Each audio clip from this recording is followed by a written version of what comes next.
హల్లెలూయా. దేవునికి స్తోత్రం. అందరికీ వందనాలు. స్టార్ట్ చేయండి.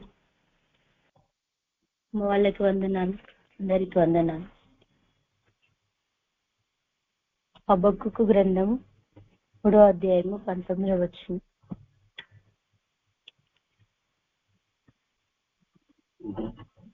హబక్కూకు గ్రంథం 3:19.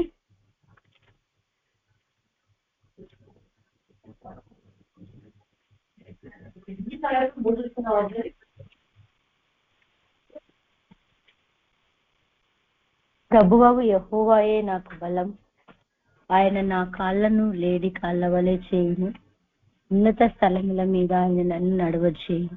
ప్రార్థన. పరిశుద్ధుడా, నీకు వందనాలు, స్తుతులు, స్తోత్రాలు చెల్లిస్తున్నాం తండ్రి. బిడ్డలతో పంచుకోవడానికి తండ్రి వాక్యాన్ని ఇచ్చిన దేవుడో తండ్రి, దినం తండ్రి మేము ఎలా నీ సన్నిధిలో నీతో గడపాలి అనుసరించి మరి వాక్యాన్ని మా హృదయంలో చేర్చుకుని నడుచుకుంటేనే మేము ఈ విధంగా ఉన్నత స్థలాల మీద మమ్మల్ని నడిపిస్తావు. మరి అట్టి కృపను మాకు దయచి సహాయం చేయండి. యేసు నామమున ప్రార్థిస్తున్నాం తండ్రి, ఆమేన్. ప్రభువు యెహోవాయే నాకు బలం, ఆయన నా కాళ్ళను లేడి కాళ్ళ వలె చేయును, ఉన్నత స్థలముల మీద ఆయన నన్ను నడవచేయును. దేవుడు మనకు బలముగా ఉండాలి అనంటే, మనము దేవుడు మన కాళ్ళను లేడి కాళ్ళ వలె చేయాలి అంటే ఆయన మనల్ని నడిపించాలి.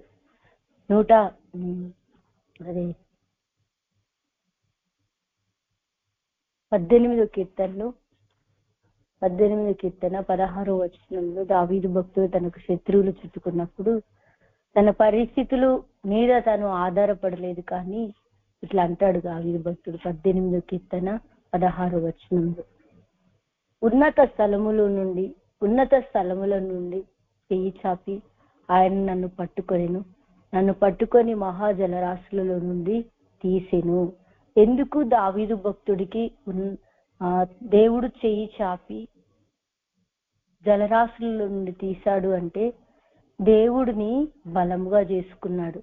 అక్కడే 18:1 వచనములు ఆ పైకి 18వ కీర్తన ఆ మొదటి చిన్న చిన్న అక్షరాలతో చదివితే చూస్తే అక్కడ సౌలు చేతిలో నుండి యెహోవా తప్పించినప్పుడు దావీదు ఇలాగూ రాస్తాడు, యెహోవా నా బలమా, నేను నిన్ను ప్రేమించుచున్నాను.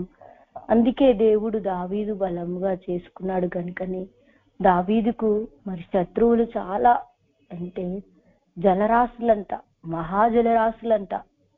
దేవుడు మనల్ని ఉన్నత స్థలములో నుండి చేయి చాపాడు, పట్టుకుంటాడు, విడిపిస్తాడు అని చెప్పి మనం నమ్మాలి. నమ్మినప్పుడు మహాజలరాశులు, ఆ జలరాశుల నుంచి తప్పించడానికి దేవుడే దిగొచ్చాడు. ఎందుకు?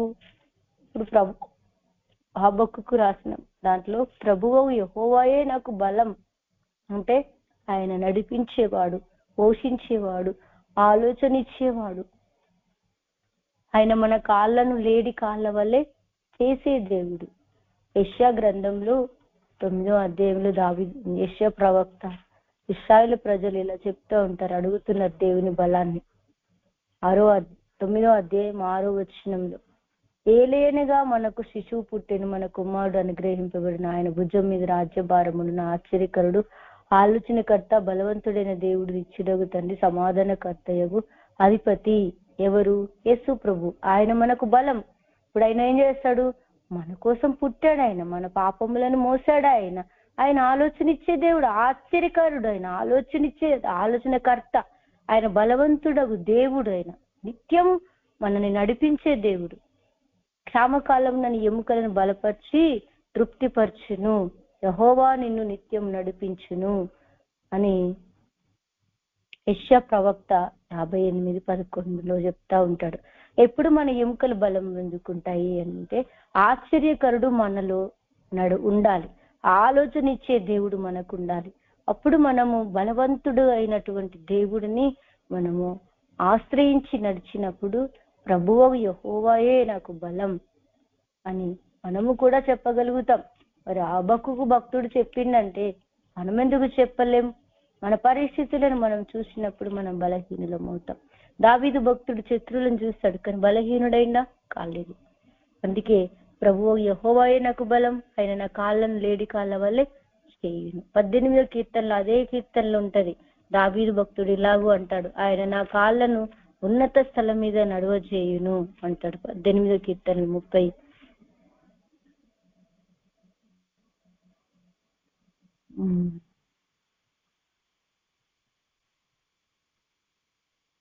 యథార్థ 33వ వచనం.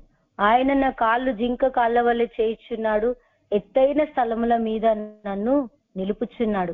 నా చేతులకు యుద్ధము చేయ నేర్పువాడు, ఆయనే నా బాహువులు ఇత్తడి విల్లుని ఎక్కుపెట్టును. నీ రక్షణ కేడమును నీవు నాకు అందించున్నావు, నీ కుడి చెయ్యి నన్ను ఆదుకొనిను, నీ సాత్వికము నన్ను గొప్ప చేసెను. హల్లెలూయా. చూడండి దావీదు భక్తుడికి దేవుడు ఎలా సహాయం చేశాడు. 99లో కూడా, యుద్ధమునకు నీవు నన్ను బలము ధరింపచేసితివి, నా మీదికి లేచిన వారిని నా క్రింద అణిచివేసితివి. ఎలా చేశాడో చూడండి దావీదు భక్తుడు, ఎలా రాశాడో చూడండి. ఎందుకు? ఆయన తప్ప ఇక నాకెవరు లేరు. 32వ వచనంలో కూడా అంటాడు, నాకు బలము ధరింపజేయవాడు ఆయనే, నన్ను యథార్థ మార్గమున నడిపించువాడు ఆయనే. 29లో, నీ సహాయము వల్ల నేను సైన్యమును జయింతును, నా దేవుని సహాయము వల్ల ప్రాకారము దాటుదును. ఆయన నడిపిస్తాడు. అట్లా ఆయన నడిపిస్తే అలా ఉంటది. ఉన్నత స్థలముల మీద ఆయన నన్ను నడువజేయును. దేవుడు ఆలోచనకర్తగా ఉంటాడు. ఏమి లేకున్నా, ఏ ఆలోచనలు, పరిస్థితులు, స్థితిగతులు, వ్యక్తిగత పరిస్థితులు ఏవి ఆ దేవుని నుండి అవి నిన్ను విడిపించలేవు. ఏవి కూడా నిన్ను దేవుడు రోమాపత్రికలో 8వ అధ్యాయంలో పౌలు భక్తుడు చెప్తాడు, ఆయన ప్రేమలో నుండి నిన్ను ఎవరు ఎడబాపగలరు అంటాడు. 8వ అధ్యాయము 37వ వచనం, 39వ వచనం. మరణమైనను జీవమైనను దేవదూతలైనను ప్రధానులైనను ఉన్నవి అయినను రాబోవి అయినను అధికారులైనను ఎత్తైన లోతైన సృష్టింపబడిన మరి ఏదైనాను మన ప్రభువైన క్రీస్తు యేసునందలి దేవుని ప్రేమ నుండి మనలను ఎడబాపు వారెవరని రూఢిగా నమ్ముచున్నాను. దేవుడి నుండి ఏ సమస్య నిన్ను దూరం చేయలేదండి. ఎందుకు తెలుసా? దేవుడు నడిపించాలి. దేవుణ్ణి మనం బలముగా ఆధారం చేసుకున్నప్పుడు మనం అత్యధికంగా విజయం పొందుతాం. అక్కడ 37లో అంటాడు, అయినను మనలను ప్రేమించిన వాని ద్వారా మనం అన్నిట్లో అత్యధికంగా విజయము పొందుచున్నాము. ఎన్ని శ్రమలున్నా దాంట్లో మనము దేవుడి యొద్దకు వెళ్తే, మహాజలరాశులలో నుండి దేవుడు ఉన్నత స్థలము నుండి చెయ్యి ఎలాగ చాపి విడిపించాడు. ఆయన మనల్ని నడిపిస్తాడు. ఎలాంటి పరిస్థితి వచ్చినా ఆయన మనల్ని నడిపిస్తాడు. నేది కూడా దేవుడి నుండి వేరు చేయలేవు కూడా. ఎందుకు తెలుసా? విశ్వాసం అనేది మనం దేవుడి వైపు పెట్టినప్పుడు, మనము నమ్మకంగా ప్రార్థించినప్పుడు ఏవి కూడా మనం దేవుడి నుండి ఏం చేయలేవు. విశ్వాసం అనేది ఎప్పుడైతే కూలిపోతామో మనం జయించే శక్తి ఉండదు. దావీదు భక్తుడు అంటున్నాడు, నీ సహాయం వల్ల ప్రాకారములను దాటుదును. ఎందుకు దావీదు భక్తుడు అలా అన్నాడు అంటే, ఉన్నత స్థలముగా దేవుడి సన్నిధిలో ఆయన దేవుని ఆత్మచేత నడిపించబడ్డాడు గనుకని, ఆయన దేవుడి సన్నిధిలో అలా గడిపాడు గనుకని అలాంటి సాక్ష్యాన్ని, శత్రువుల నుంచి విడిపించబడినప్పుడు మంచి సాక్ష్యాన్ని ఇస్తున్నాడు. నేనైతే అట్లనే అనుకుంటా, ఈ వాక్యం నా జీవితంలో కూడా నెరవేర్చబడాలి, ఇలా నేను ఉండాలి అని అడుగుతా దేవుడిని. అందుకే ప్రకటన గ్రంథం 21వ అధ్యాయము 7వ వచనం, జయించువాడు వీటిని స్వతంత్రించుకొనును, నేను అతనికి దేవుడనయ్యుందును, అతడు నాకు కుమారుడయ్యుండును. ఎవరు ఏమి జయించాలి? ఎలా జయించాలి? పరిస్థితులు అంటే మనము నేత్రాశను, జీవడంబాలను, శరీరాశలు, మన మనస్సు ఎటుపోతుందో అది మనకు కావాలని కోరుకుంటాం. మన కన్నులు ఎదిపోతున్నాయో ఆ కన్నులు కోరింది మనకు దొరకాలనుకుంటాం. మన కాళ్ళు మనకు తెలియకుండా నెట్టిపోతున్నాయి. అవన్నీ కూడా ఇక్కడ చెప్తున్నాడు, జయించువాడు వీటిని స్వతంత్రించుకొనును, నేను అతనికి దేవుడనయ్యుందును. దేవుడు మనల్ని పరిపాలించడానికి ఈ లోకంలో దేవుడు శత్రువులు ఎదిరించుటకు, ప్రాకారములను దాటించుటకు, జింక కాళ్ళ వలె చేయుటకు, ఉన్నత స్థలములలో నడిపించుటకు ఆయన శక్తిమంతుడై ఉన్నాడని మనం నమ్మగలుగుతాం. ఒక కుటుంబాన్ని జయించాలి, పిల్లలను జయించాలి, భర్తను జయించాలి, భార్యను జయించాలి, అప్పులను జయించాలి, రోగాలను జయించాలి, మానసిక ఒత్తిడిని జయించాలి. ఎన్ని కోణంలో నుంచి పరిస్థితులు మన మీద పనిచేస్తున్నాయో, ఏ రూపంలో పనిచేస్తుందో, మన తలంపులలోనే పనిచేస్తుందో, మన ఆలోచనలో పనిచేస్తుందో, ఇవన్నీ కూడా మనం పసిగట్టాలి. ఇవన్నీ గుర్తించాలి. గుర్తించకపోతే మనం ఎట్లా జయించగలుగుతామండి? నేను దేవుడిని అట్లనే అడుగుతా, ఏమని, దేవా ఇది లోపం, అది తప్పని నేను గుర్తించగలిగితేనే దాన్ని జయించగలుగుతా. నువ్వు ఒక నేర్పించు, అది ఎట్లా చేయాలి, అది ఏది తప్పు, ఏది రైటో తెలియజేయి అని నేను రోజు అడుక్కుంటా. పొద్దున్నే నీతిని గురించి నన్ను ఒప్పించచ్చు, పాపాన్ని గురించి ఒప్పింపచ్చు, లోకాన్ని గురించి ఒప్పింపచేయి. దేవా నీ ఆత్మ నాలో ఉంచి లోకంలోనే నేను ఎలా నడవాలి, నీతిని ప్రజల మధ్యలోనే ఎలా నడవాలి, నా వ్యక్తిగత జీవితంలో పాపాన్ని ఎలా జయించాలి. ఒక దినమున మనం పాపంలో నుండి వచ్చాం. వచ్చిన మనము ఉన్నత స్థలాల మీద మనల్ని నడిపించాలి. కానీ మనం ఎలా దేవుడిని ఆశ్రయిస్తున్నామో మనము గ్రహించుకుందాం. ఈరోజు ఎఫెసీ పత్రికలో 6వ అధ్యాయంలో ఉంటది మాట, 17వ వచనంలో, మరియు రక్షణయను శిరస్త్రామును దేవుని వాక్యమును ఆత్మ ఖడ్గమును ధరించుకొనుడి. దేవుడిచ్చినటువంటి వాక్యము చేత మనము ఎప్పుడైతే మన హృదయంలో చేర్చుకుంటామో ఆ వాక్య ప్రకారం మనం శత్రువుని ఏనాటికి ఆనాటికి చాలన్నట్టు ఏ రోజుకు వచ్చే పరిస్థితులు ఆ రోజును మనం జయించగలుగుతాం. అందుకే జయించిన వాడే జీవజలపు ఊట యొద్ద ఆ దప్పిక తీర్చబడుతుంది. జయించిన వారికి దేవుడు తండ్రిగా ఉంటాడు. తండ్రిగా ఉంటే వారి కుటుంబంలో అన్నిటికీ దేవుడే వాళ్ళని ఆదరిస్తాడు అన్నట్టు, వాళ్ళకి అన్ని సహాయం చేస్తాడు. దేవుడిపై వాళ్ళు ఆధారపడతారు కనుక దేవుడు వారిని నడిపిస్తాడు. రోజు నువ్వు నేను ఎందుకు నడిపించబడకూడదు? నేను ఎందుకు అలా దేవుడు మనకు తండ్రిగా ఉండకూడదు? మనం ఆలోచించాలి, మనం తండ్రిగా చేసుకోవాలి దేవుణ్ణి. ఆయన మనకు ఆశ్చర్యకరమైన ఆలోచన ఇచ్చే దేవుడు, ఆశ్చర్యకరమైన ఆలోచన ఇచ్చి నడిపించే ఆలోచన శక్తినిచ్చే దేవుడు.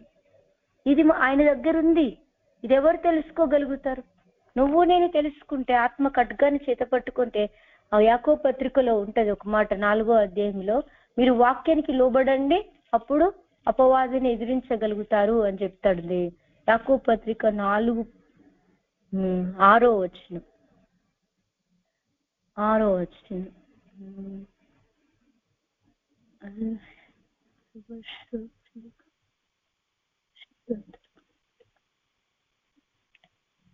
ఆరులో ఏమని ఉంటదంటే, కాదు గాని ఆయన ఎక్కువ కృపనిచ్చును, అందుచేత దేవుడు అహంకారులను ఎదిరించి దీనిలకు కృప అనుగ్రహించును లేఖనం చెప్పుచున్నది. కాబట్టి దేవునికి లోబడి ఉండు, అపవాదిని ఎదిరించుడు, అప్పుడు వారు మీ యొద్ద నుండి పారిపోవును.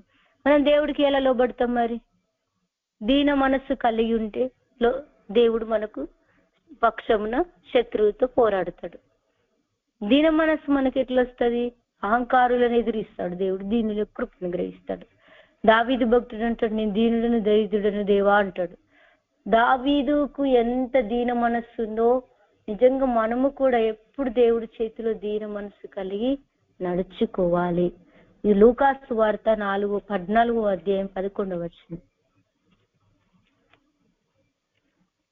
జయించడము అంటే ఏంటిది? జయించిన తర్వాత మనం ఎలా ఉండాలి అంటే, లూకాసు వార్త 14:11, తన్ను తాను హెచ్చించుకుని ప్రతి వాడును తగ్గింపబడును, తను తాను తగ్గించుకుని వాడు హెచ్చింపబడును. చూడండి, మనం జయించిన తర్వాత మనం తగ్గించుకునే పరిస్థితులకు వెళ్ళిపోతాం. ఇప్పుడు మనకు దేవుడు వాక్యం తెలియదు, ఒకప్పుడు హెచ్చించుకున్నాం. దేవుడు మార్గం తెలియదు, హెచ్చించుకున్నాం. ఆయన అభిషేకం తెలియదు, హెచ్చించుకున్నాం. ఆయన మనకి ఇట్లా నడిపిస్తాడని తెలియదు, హెచ్చించుకున్నాం. కానీ ఇప్పుడు ఏం చేయాలి? ఇప్పుడు దేవుని ఎదుట మనము తగ్గించుకోవాలి. ఒక పరిసయ్యుడు ఉన్నాడు, ఒక సుంకరుడు ఉన్నాడు. సుంకరుడు ఏం చేస్తాడు తెలుసా? ప్రభువా నేను అపవిత్రమైన పెదవు గల, అయ్యో నేను పాపం చేశానే, అయ్యో నేను పాపిని అని చెప్పి, దేవా ఆకాశం తట్టు చూచుటకు కూడా నాకు అర్హత లేదే అని చెప్పి పాపి అయ్యా సుంకరుడు దేవుని వైపు ఎత్తుకుంటున్నాడు. అట్లా ఎప్పటికప్పుడు మనము దీన మనస్సు కలిగి, పరిసయుడేంది నేను అన్ని ఇస్తున్నాను, నేను దేవుడికి నమ్మకంగా ఉంటున్నాను అంటున్నాడు, తను తాను గొప్ప చేసుకున్నాడు. కానీ దేవుడు అతన్ని తగ్గించేశాడు. అతని నీతి పరిసయ్యుల నీతి వంటిది అని చెప్పి అతని నీతి దేవుడికి ఇష్టం లేదు. కానీ ఇక్కడ సుంకరుడు ప్రార్థన దేవుడికి నచ్చింది. మనం దేవుడి సన్నిధికి వెళ్ళినప్పుడు మన హృదయము, మన క్రియలు, మన తలంపులు, ఇక్కడనే చెప్తున్నాడు యాకోబు పత్రికలు, మీ క్రియలను మీరు శుద్ధి చేసుకోండి అని. మనము పరిశుద్ధపరచుకోవాలి. ఎట్లా? వాక్యం చేత. దేవుడిచ్చినటువంటి వాక్యాన్ని మనం ఎప్పుడైతే మన హృదయంలో చేర్చబడుతుందో ఆ వాక్యము బండలను బద్దలు చేసే శక్తి వంటిది ఆ వాక్యం. ఆ దేవుడిచ్చినటువంటి వాక్యం, దేవుడిచ్చినటువంటి దర్శనం, దేవుడి మాట్లాడినటువంటి స్వరాన్ని మనం వినగలిగితే జయించువాడు వీటిని స్వతంత్రించుకుంటాడు.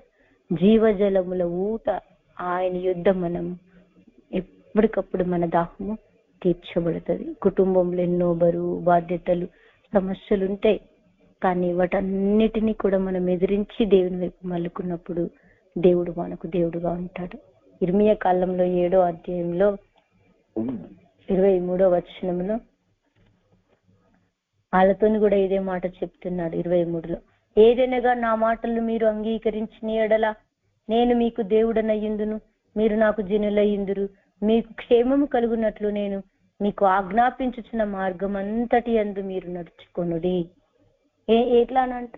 మీరు దేవుడి మాటలు విన్నప్పుడు మీరు అంగీకరించాలి అని చెప్తున్నాడు ఇర్మియా భక్తుడికి ప్రత్యక్షమే. ఇశ్రాయేలు ప్రజలకు, నేను మీకు దేవుడుగా ఉండబోతున్నాను, మీరు నా మాటలను అంగీకరించి మీరు నడుచుకొని ఉంటే కనుక మీకు క్షేమం అది.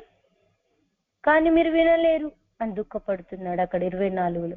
అయితే వారు వినకపోయిరి, చెవి యొక్కకయుండురి, ముందుకు సాగక వెనుక దీచు తమ ఆలోచనలను బట్టి తమ దుష్ట హృదయ కాఠిన్యం అనుసరించి నడుచుచూ వచ్చిరి. మన పితరులు. కానీ మనం ఎలా ఉండాలి? ఇప్పుడు మనం హృదయం కఠినపరుచుకుంటే మన పితరులు ఎలా కీడులో పడ్డారు, మనం కూడా అలాగే కీడులో పడవలసిన అవసరాలు ఉంటాయి. కీడులో పడిపోయే పరిస్థితులు ఎదురొస్తాయి. కానీ జయించడం నేర్చుకుంటే, మనం ఆయన మాటలను అంగీకరిస్తే దేవుడు మనకు తండ్రిగా ఉంటే ఎంత కృప అండి. తండ్రి అంటే ఇక మన భారం అంతా ఆయనే మోస్తాడండి. మన సమస్యలన్నీ దేవుడే చెప్పాడు కదా, ప్రయాసపడి భారం మోసుకుంటున్న సమస్త జనులారా నా యుద్ధకు రండి. ఆయన యుద్ధకు పోవడానికి మన మనస్సు రాదండి. కొంతమంది అన్ని ఉన్నప్పుడు వెళ్తారు, నష్టపోతే వెళ్ళాం. కొంతమంది అన్ని ఉన్నప్పుడు ప్రార్థన చేయరు, నష్టపోతే దేవుడి యుద్ధకి వెళ్తాం. అది ఇష్టం ఉండదు దేవుడికి, ఇది ఇష్టం ఉండదు. రోజు దావీదు భక్తుడు అంటాడు, రోజు యేషయా ప్రవక్త నిత్యము నిన్ను నడిపించాలి, క్షామకాలంలో ఆయన నీ ఎముకలను బలపరచు, నువ్వు నీరు కట్టిన తోటవాలి ఉండు. తోటవాలి ఎప్పుడు ఉంటాం మనం? దేవుడు మనం నడిపిస్తే జయించగలుగుతాం కదా. దేవుడు నడిపించాలంటే దావీదు భక్తుడైతే ఎట్లా అడుగుతాడు? నీ మార్గమును నీ త్రోవలను నాకు సూటిగా స్పష్టంగా తెలియచేయి. అన్ని అడిగి పొందుకోవాలండి. ఏది మనకు అర్థం కాకపోయినా మనము అడిగి పొందుకోవడం నేర్చుకుంటే అప్పుడు మనము వాక్యానికి లోబడినప్పుడు దేవునికి లోబడ్డట్టే.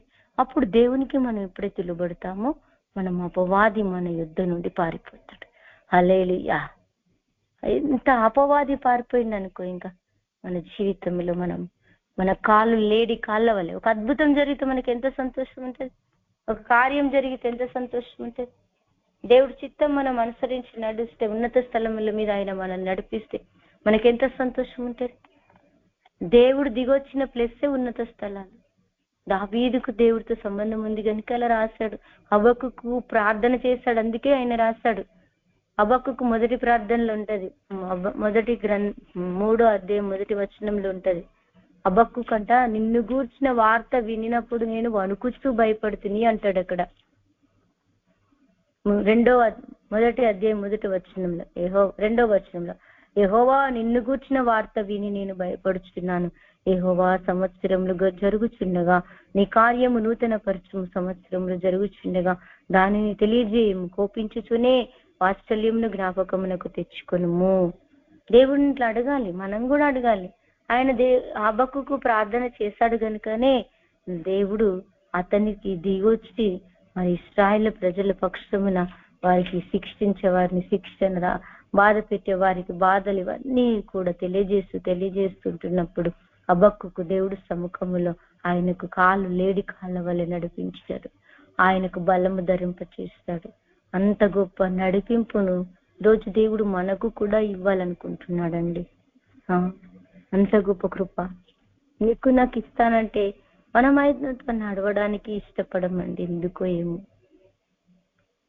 యోవేలు గ్రంథంలో 3వ అధ్యాయము 16 వచనం చూస్తే, యోవేలు గ్రంథం 3వ అధ్యాయం 16లో చూస్తే, యెహోవా సియోనులో నుండి గర్జించుచున్నాడు, యెరూషలేము నుండి తన స్వరము వినబడి చేయుచున్నాడు. భూమి ఆకాశములు వణుకుచున్నవి, అయితే యెహోవా తన జనులకు ఆశ్రయమగును, ఇశ్రాయేలీయులకు దుర్గముగా ఉండును. ఎప్పుడు ఈ కార్యాలు మన జీవితంలో జరుగుతాయి? సియోనులో నుండి యెహోవా గర్జించుచున్నాడు. దేవుడు మనలో నుండి ప్రజలకు ఏ మాట మాట్లాడాలనుకుంటున్నాడో ఆ మాటలు మనం ఇతరులకు చెప్పగలగాలి. గర్జించుచున్నాడు అంటే ఎవరికి ఏ విధంగా చెప్పాలో దేవుడు ఆ విధంగా చెప్పగలిగేటటువంటి యొక్క జ్ఞానం మనము నడిపింపులోనికి రావాలి. అప్పుడు యెరూషలేములో నుండి తన స్వరం దేవాది దేవుడని యెహోవా ఆజ్ఞయించుచున్నాడని చెప్పి కీర్తన గ్రంథం 50లో మొదటి వచనంలో 1, 2, 3 చెప్తాడు. సియోనులో పరిపూర్ణ సౌందర్యం గల సియోనులో నుండి దేవుడు మాట్లాడుతాడు. మనము కూడా ఆ విధంగా తయారైనాం అనుకోనండి. ఎవరితో దేవుడు ఎప్పుడు ఎలా గర్జించాలి, ఎవరికి స్వరం వినిపింపజేయాలి, ఎవరిని ఎలా మందిరముగా కట్టాలి, ఎవరిని ఎలా మరి దేవుడు బలపరచాలి, అవన్నీ కూడా మన ద్వారా ఈ పనులు జరగటానికి దేవుడు మనల్ని ఏర్పాటు చేసుకున్నాడు. తన స్వరము యెరూషలేము నుండి తన స్వరము వినబడి చేయుచున్నాడు. భూమి ఆకాశములు వణుకుచున్నవి, అయితే యెహోవా తన జనులకు ఆశ్రయమగును, ఇశ్రాయేలులకు దుర్గముగా ఉండును. పట్టుదలతో ప్రార్థన ఎవరైతే చేస్తారో దేవుడు వారిని నడిపిస్తాడు, వారికి దుర్గంగా ఉంటాడు అన్నట్టు. వాళ్ళని యెహోవా తన జనులకు ఆశ్రయంగా ఉంటాడు. భూమి ఆకాశములు దేవుడి సన్నిధులు వణకాలి, మాటకు వణకాలి. ఎవడు దీనుడైన మాట విని వణుకుచుండును, ఆయన నేను దృష్టించుచున్నాను అంటున్నాను.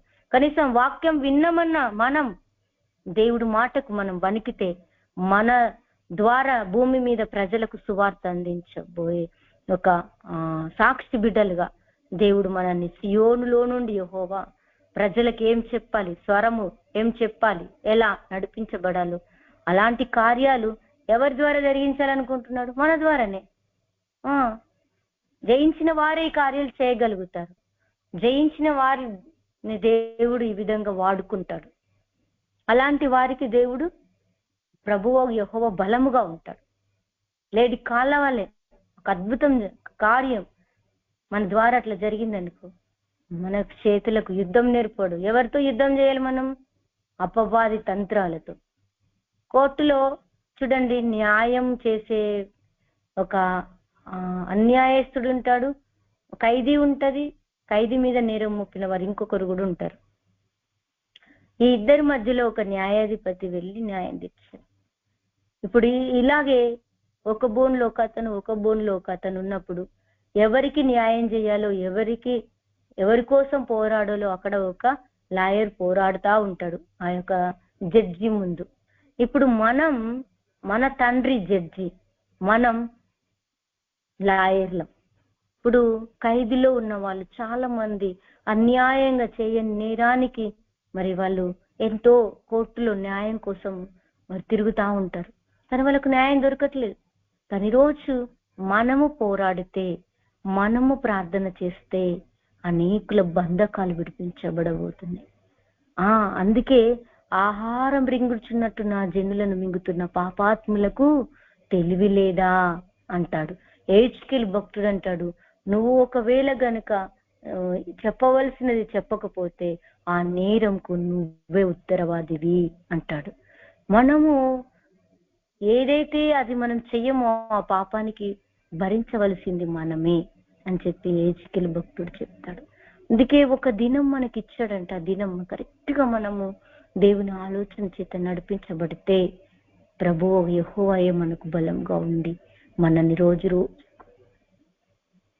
రోజుకు దేవుడు మనకు బలము ధరింపజేసి శత్రువుల ముందు నిలబెడతాడండి. అది ఇది లోతు నీళ్ళలాగా ఎవరు చేదుకుంటారో వాళ్ళకు దేవుడు యుద్ధం నేర్పిస్తాడు.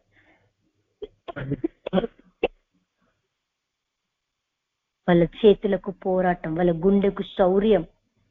నాయకులు జయించిన వారు, మరి పెద్ద పెద్ద గొప్ప వాళ్ళు ఎలా జయించారు చెప్పండి? ఎలా జయించారు? వాళ్ళలో ఒక పోరాటం ఉంటదండి.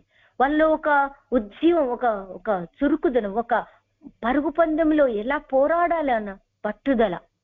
అది ఈనాడు చాలా మంది క్రైస్తవ్యం మేళ్ల కోసమే దేవుడి సన్నిధికి వస్తున్నారు, కానీ దేవుడు ఎందుకు పిలిచాడు, నన్ను ఎందుకు రక్షించాడు, నేనేం చేయవలసిందని అడిగే మనుషులు చాలా తగ్గిపోయారు. అద్భుతాల కొరికి, ఆశ్చర్యకార్యాల కొరకు వస్తారు అంతే. కానీ దేవుడు ఎవరికి సహాయం చేస్తాడు అంటే అద్భుతాలు చేయడనని చేస్తాడు, కానీ తిరిగి దేవుడు ఒకవేళ మనం మేలు కొరికి, అద్భుత కొరికి వచ్చితే అది కొంత మట్టుకే ఉంటది. తర్వాత మళ్ళీ యథావిధిగా మన జీవితంలో శ్రమలు, ఇబ్బందులు ఉంటాయి. కానీ ఒకవేళ దేవుడి చిత్తాన్ని కనుగొని ఈ రోజుకు ఆ రోజు దేవుని చేత మనం నడిపించబడినప్పుడు మనకు బలము ధరింపజేసి, మన కాళ్ళను లేడి కాళ్ళ వల్ల చేసి ఉన్నత స్థలాల మీద మనని దేవుడు నడిపిస్తాడు. అది నడిపిస్తాడు. పాట కూడా రాస్తాడు ఒక భక్తుడు, నడిపిస్తాడు నా దేవుడు శ్రమలోనైనా నన్ను విడువడు. ఎప్పుడు ఎందుకు విడువడు? నడిపించబడుతుంటేనే విడువడని సాక్ష్యం ఇచ్చారు. ఈరోజు మనం దేవుడు విడిపించబడే సంబంధాన్ని మనము కలిగి ఉంటే దేవుడు మనల్ని ఉన్నత స్థలముల మీద నడిపించబోతున్నాడు. నడిపించబడాలి అనంటే చూడండి, దేవుడు మనకిచ్చిన మాట కీర్తనల గ్రంథం 94:12, యెహోవా నీవు శిక్షించువాడు, నీ ధర్మశాస్త్రమును బట్టి నీవు బోధించువాడు ధన్యుడు. రోజు దేవుడు నీకు బోధించటానికే శిక్ష.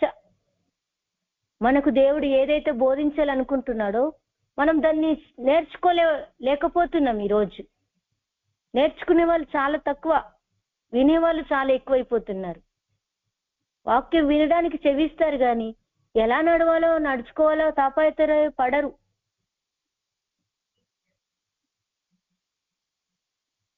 అలాంటి వారికి శిక్ష. మరి ఇక్కడ చెప్తున్నాడు, మనుషులు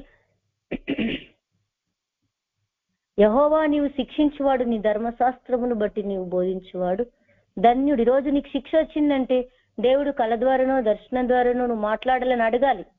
అప్పుడు నువ్వు ధన్యుడవు. దేవుడు బోధిస్తే ఇంక ఎన్నటెన్నటికి దేవుడు స్వరము వింటే ఎన్నటెన్నటికి కూడా ప్రతిదీ కూడా అదే దేవుడు మార్గంలో మనం నడవడానికి ఇష్టపడతా ఉంటాం.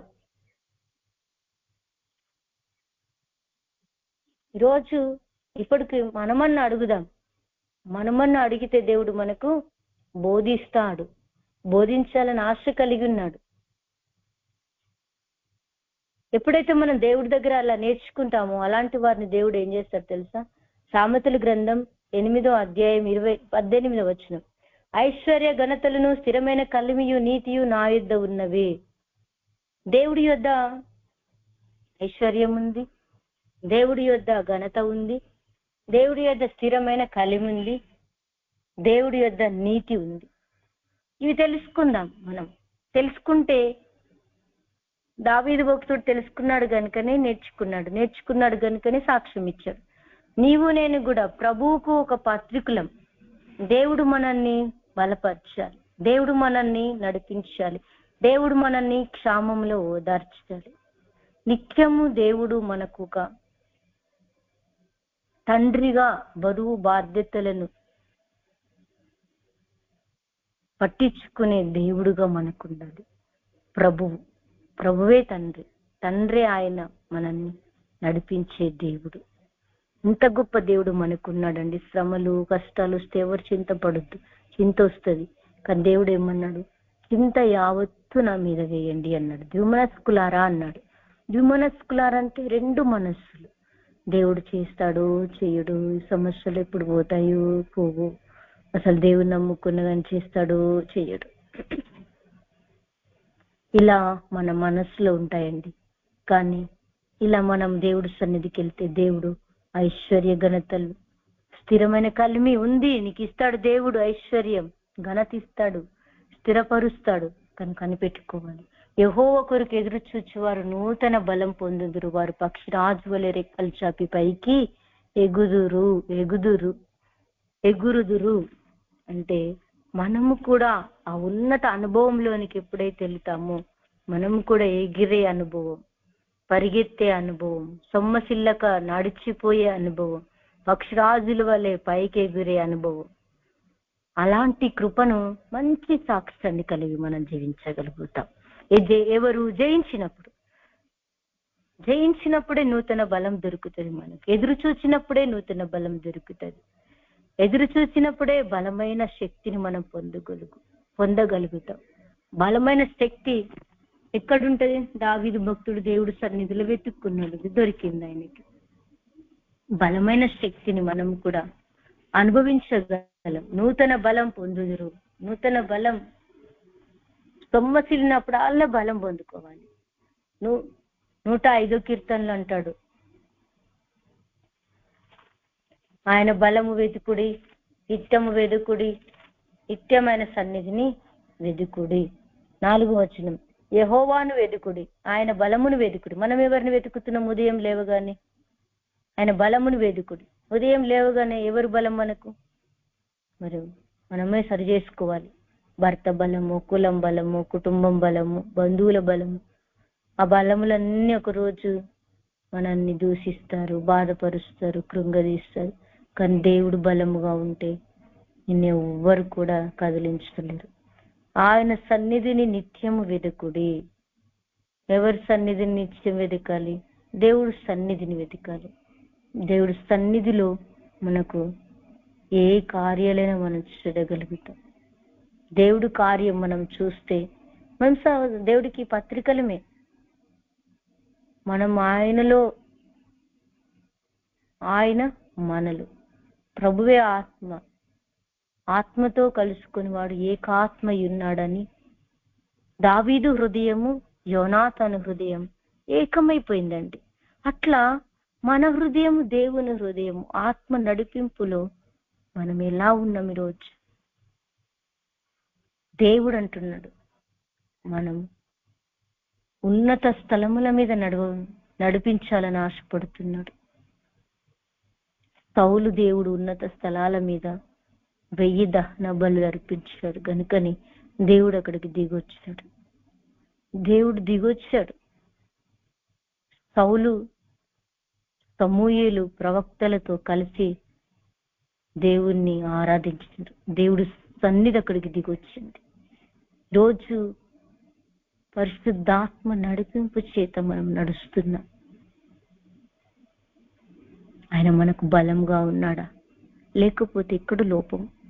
దేవుడు నిన్ను పరిపాలించకపోతే, దేవుడు మనల్ని పరిపాలించకపోతే ఆయన మనకు దేవుడుగా ఉండడు.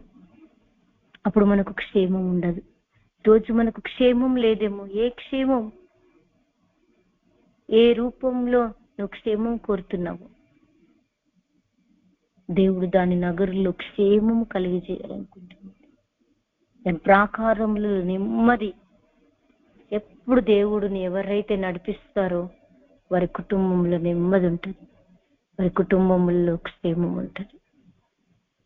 క్షేమం కావాలని మనం అందరం ఆశపడతాం. కానీ దానికి వెల చెల్లించవలసింది లేదంటారా? దానికి ఏ విధంగా నడవవలసిందో లేదంటారా? అది తెలుసుకోవాలి. నా మాటలను అంగీకరించిన ఎడలా అన్నాడా? నా మాట వినండి అన్నాడా? ఆ మాట ఏంటి? ఆయన మాటలు అంగీకరించడం అంటే ఏంటి అని అడగకపోతే మనకు అర్థం కాదండి. అడగాల. అడిగితే గనుక ఈరోజు దేవుడు మనకు వేళ్లకు పోరాటం, శత్రువుతో మనం ఎలా పోరాడాలి, పరిస్థితులు వచ్చినప్పుడు ఎలా పోరాడాలి, అలా మనము వాక్యం చేత ఎదిరించడం. యుద్ధము బలము ధరింపజేయువాడు ఆయనే. దేవుని యొక్క ఆత్మ బలముతోనే మనం యుద్ధం చేయగలం. కానీ మన సొంత బలం, మన సొంత శక్తితోని మనం ఏమాత్రం మన కుటుంబ పరిస్థితులు కానీ, మన జీవితము కానీ, మన బ్రతుకులో కానీ ఏది కూడా మనం జయించలేమండి. అందుకే 33వ కీర్తనలో గుర్రముల బలము అక్కరకు రాదంట. ఏంటి? మనుషుల బలము అక్కరకు రాదు. 33:16 ఉంటది. ఏ రాజు సేనా బలము చేత రక్షింపబడడు, ఏ వీరుడు అధిక బలము చేత తప్పించుకొనడు. రక్షించుటకు గుర్రం అక్కరకు రాదు, అది దాని విశేష బలము చేత మనుషులను తప్పింపజాలదు. ఎందుకు? గుర్రం ఏమైనా దేవుడా? అది ఎందుకు రక్షిస్తుంది? అది ఎందుకు విడిపిస్తుంది? వాళ్ళు ఒక మనుషులేనాయి. ఏ రాజు సేనా బలము చేత రక్షించబడలేడు. దావీదు అంత సైన్యం ఉంది. దావీదు ఏం రాశాడు మరి? నా సైన్యం నన్ను రక్షించింది అన్నాడా? దావీదు సింహాసనం నుంచి దిగిపోయినప్పుడు అందరు చీపో కుక్క అని అంటే, సైన్యం అంతా ఒక్క మాట సెల్లివి రాజా వాళ్ళని అంతా చూస్తామంటే, దావీదు భక్తుడు ఏమంటారు తెలుసా? దేవుడే తిట్టుమన్నాడేమో అంటాడు. దేవుడి కొరకు కనిపెట్టుకున్నాడు. తిరిగి తన రాజ్యం తనకు వచ్చింది. ఎంత గొప్ప కృప! రోజు మనం ఒక స్థితిలో నుండి పడిపోతే గనక కొంతమంది దూషించే వాళ్ళు ఉంటారు, కొంతమంది నిందించే వాళ్ళు ఉంటారు. కానీ ఆయనను నా రక్షణకర్త యెహోవా కొరకు నేను ఎదురు చూచేదను. ఎదురు చూడాలి, బలం పొందుకుంటాం. ఎదురు చూడాలి, సొమ్మసిల్లిపోం. ఎదురు చూడాలి, అలయం. ఎదురు చూడాలి, పరిగెత్తుతాం. ఎగిరే అనుభవంలోనికి వస్తాం. పర్వాలేదు ఎవరేమన్నా, కానీ దేవుడి వైపు మనం దేవుడి చేతిలో ఎలా ఉన్నామో, మనము దేవుడి చేత నడిపించబడుతున్నామా లేదా? ఏ రాజు మనల్ని రక్షించలేడు, ఏ రాజు మన కొరకు ప్రాణం పెట్టలేదు, ఏ రాజు తన అధిక బలం చేత రక్షించబడడు. ఈరోజు ఏ బలం మనల్ని నడిపించలేదండి. తల్లి, తండ్రి, అన్నతమ్ములు, ఒక చెల్లెలందరూ ఉన్నప్పటికీ దేవుడే మనల్ని నడిపించాలి. అలా ఉంటే గనుక మనం పక్షిరాజు వలె రెక్కలు చాపి పైకి ఎగిరే అనుభవం, నూతన అనుభవం దేవుడు ఇవ్వబోతున్నాడు. ఈరోజు ఎవరిమైతే వాక్యానికి నిలబడతామో దేవుడు మనకు ఒక నూతన అనుభవం ఇవ్వబోతున్నాడు. ఈ వాక్యం దేవుడు దీవించిన గాక. ఆమేన్. అక్క వాళ్ళ సమయం తీసుకుంటారు.